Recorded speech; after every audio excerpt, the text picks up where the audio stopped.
All right. First and foremost, give all praise, honor, and glory to Yahweh, Ba'ashem Yahushua, Ba'ashem Kakodash. Double honors to the elders and the apostles of the great millstone who rule well and was worthy to be counted for double honors. Peace and salutations to you brothers out there pushing this truth wholeheartedly and sincerely and full of the gospel. It's the brother Gaboria from Indiana camp coming back at you again with another sit down. All right, and this is gonna be another installment of etymology and of words, a series that I started a few months back, where basically I just I just look up certain random words, or words that stick out to me, or the spirit tells me to look up, and we go into the etymology of it, and bring out the importance of it, because one thing our apostles and our elders had taught us to do, especially in the ministry, is to look up words, especially with this thing called newspeak going around, where words don't mean the same as once they as they did, you know words like smart, words like gay, words like fag. I ain't gonna say it because that's now a derogatory word. Even the so-called n-word is basically just, it means black. So these words, they have meaning to them, you see. And when we read the scriptures, we try to break things down to the most common denominator. All right. So the words that we're reading might not mean what we think it means. All right. Like the word world, it can have multiple definitions, because you can be talking about eon, you can be talking about oikomene, or you can be talking about cosmos. You see, those are three definitions, three different type of worlds, but for the same word. All right. Or like the word right. You have right as far as your right hand. You have right as far as the direction. You have right where you get a pen and you actually write down on a piece of paper, you know? So, these words, they have meaning, you see, and it's our job to matter of fact, let me get this scripture right quick before I start the lesson. Well, I'm already starting the lesson, but let me get it before I get into the word. This is Revelation chapter 1 and verse 3. It says, blessed is he that readeth. Let's look up the word readeth. It means what? To distinguish between, to recognize, to know accurately, to acknowledge, to read. See? So the scripture says what? Blessed is man that readeth. And the word readeth goes into know accurately. You see? It's what? To distinguish between. So when you read certain scriptures and you look up a word, it might not mean what you think it means, but the spirit was put upon you to look up that word to know exactly what that scripture means. You see? Uh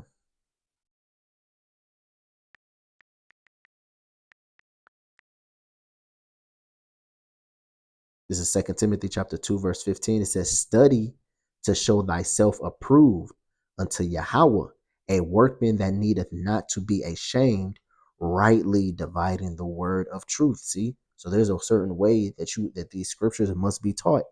That's why what you must study. All right. Because you have to show yourself approved. It says what? A workman needeth not to be ashamed. Just imagine you doing your job and a person come up to you and ask you a question about your job and you don't know the answer. See, that's a shameful thing. Like, damn, don't you think, ain't this your job? Ain't this something that you're supposed to do for a living? And you don't know the answer? You see? That's why we're supposed to study, man. We're supposed to get into this word, man. We're supposed to make love to it. Get all up in it. Look up words, look up history. All right. Now, are you gonna know every little thing? No. But wait, you strive for that mastery. You strive towards it.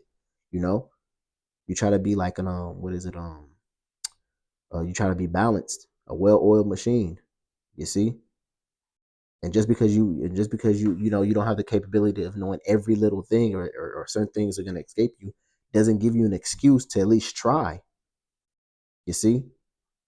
When we know, and then that's another thing too. We tell Jake, "Oh yeah, Jake, you ain't gonna know every little thing," and then Jake just take that as a cover up. Like, no, at least try. You know, you have to fight for it. You have to, hey, you don't go into something and be like, "Well, I ain't gonna win, but I'm at least try to win." No, you go with the mindset of trying your best, and guess what? You might actually win. But if you go in with a half cocked mindset, then it's better for you not to even do it. So when you come into this truth, yeah, you're not gonna remember everything, but at least try to remember everything. You might remember way more than what you think that you might know. You see, doesn't matter how old you are, doesn't matter how young you are. We have apostles who are like encyclopedias.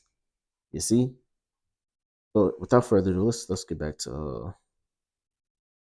this to the word I want to say. I was just that's just a little introduction, to basically remind um brothers why this series is going on.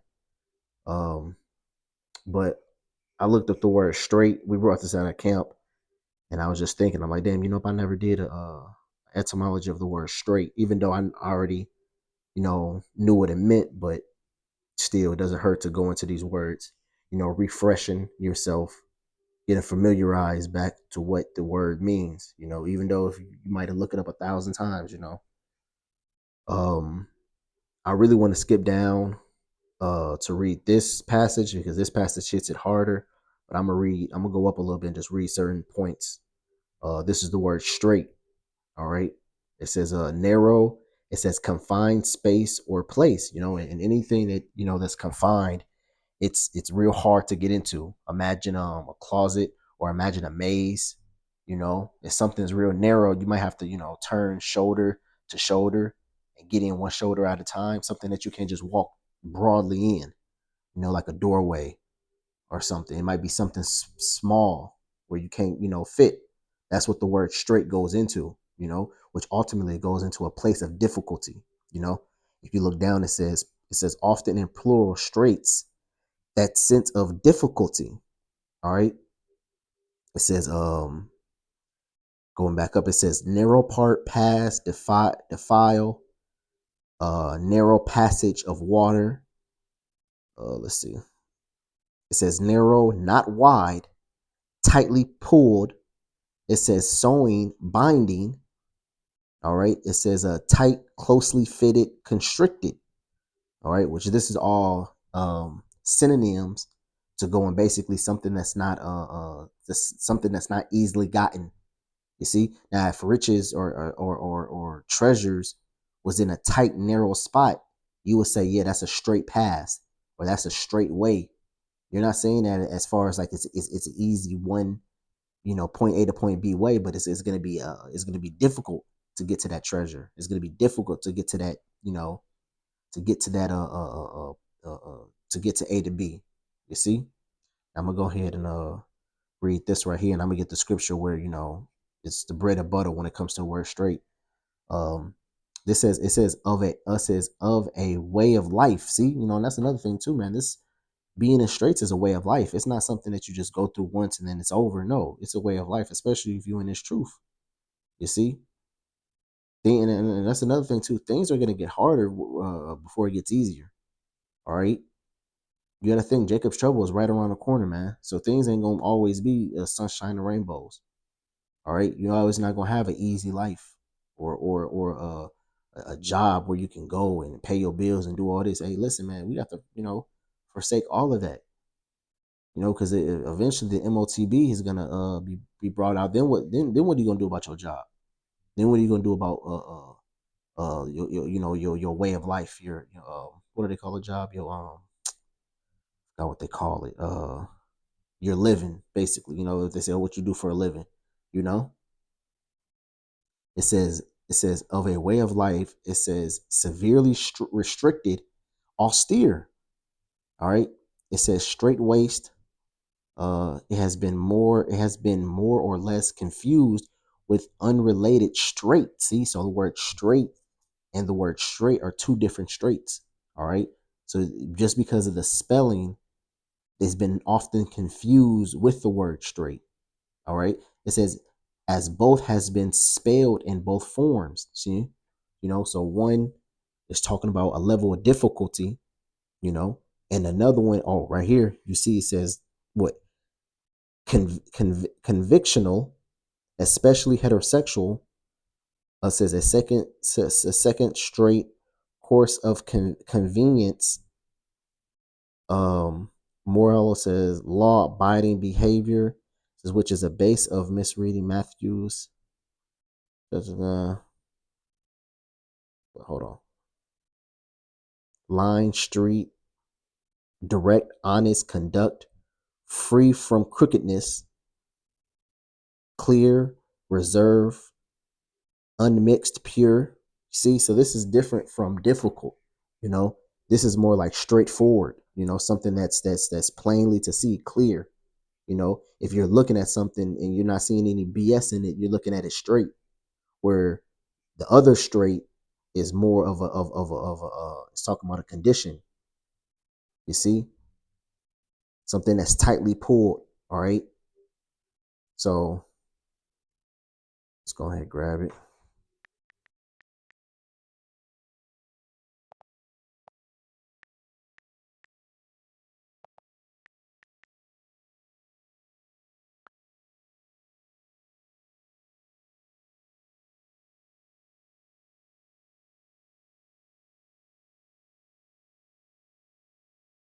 This is Matthew chapter 7, verse 13. It says, enter ye at the straight gate, for wide is the gate and broad is the way that leadeth to destruction, and many there be which go therein. See, and then I just look up, I think in a couple lessons ago, that so-called Christianity has what, 2.6 billion members in it. So that's just showing you right there that that can't be the way. That many people, and you telling me that none of the members of the elect has woken up. That's a hundred. I mean, you can multiply 144,000 times what? Fuck, shit, 20 times in 2.6 billion. You know, 20 plus times. And you telling me y'all the kingdom hasn't came yet? So honest, so that just shows you this truth ain't in Christianity. You know, it says what? Verse 14 says, because straight is the gate and narrow is the way that leadeth unto life, and few be there that find it. See, and we're of that few, all right? Because we're going into the straits, we're going into level difficulty. You see, this truth, it comes with the level of difficulty, you see? And then when you get the truth, you have to maintain it. You have to keep it. There's certain things that you have to do. All right. It talks about in the wisdom of Solomon that what she shall make you walk with her in crooked ways. All right. Showing you that way. This truth ain't just, just something you just gonna stumble upon and just, oh well, I got the truth now. You see, first of all, you got to be chosen. No, it's like it. Let me back it up. First of all, you have to be called. Then you're chosen. You see? So if you're called into this thing, if you're called into this truth, you have to make your calling of an election sure. You see? And that's just not you going about your day-to-day life and say, well, I got the truth. Now I can, no. There's certain, you have to literally completely change your lifestyle. All right? You can't keep doing the same things that you were doing while you were in the world. That's part of the straight gates. That's part of the walk. That you have to literally, what is it called? Adapt to a different lifestyle. You see? If you was a workaholic, if you was just, living with your mama, or if you was, playing a game, or, effing off, or just talking to multiple women all day, and, just living your life as a complete heathen, you have to change all that, man. You have to make yourself available, all right, for the ministry, for the brotherhood, for the work. You have to give up your vitality. You have to give up your time, your effort, your energy. You see? And that all goes into walking that straight path. You see? Let me grab another one.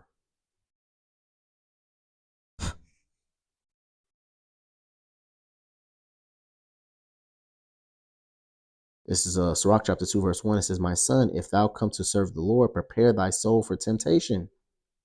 Set thy heart aright and constantly endure, and make not haste in the time of trouble.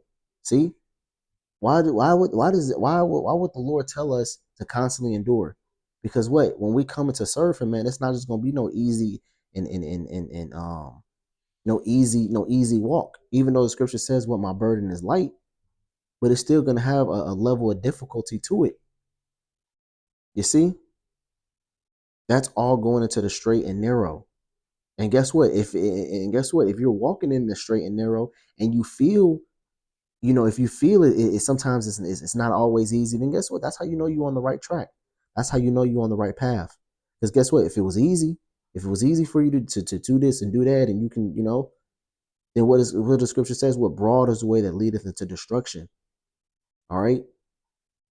That's why you don't see a lot of men endure in this truth. That's why you see a lot of men fall out because they can't handle it. They go back into the broad.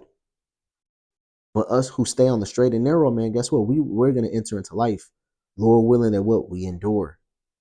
All right, we keep that mindset. Let me grab this, my last one, and then we close up. Uh,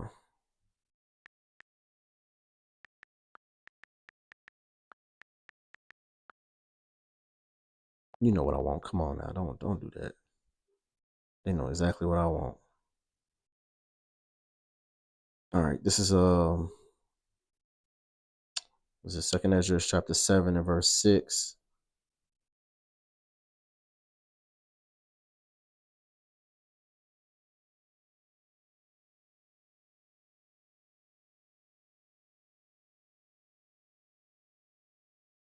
All right, I'm gonna start from 3. It says, "And I said, Speak on, my God. Then he said unto me, The sea is set in a wide place, that it might be deep and great." It says, but says, but put the case that enter were narrow like a river, whom that who then could go into the sea to look upon it and rule it. If he went through the narrow, how could he come into the broad? There is also another thing. A city is built upon a broad field and full of good things. The entrance therefore is narrow, and it's set in a dangerous place to fall, like as if there were fire on the right hand and on the left deep water, and only one path between them both, even between the fire and the water, so small that put could could but one man go there at once. If this city now were given unto a man for an inheritance, if he never passed through the danger set before it, how could he receive the inheritance? See? So the whole point is, man, if we want to receive that inheritance, if we want to receive that reward, which is what the kingdom of heaven, we must go through the straight and narrow. We have to stay on this path. There's no other way to get there. All right.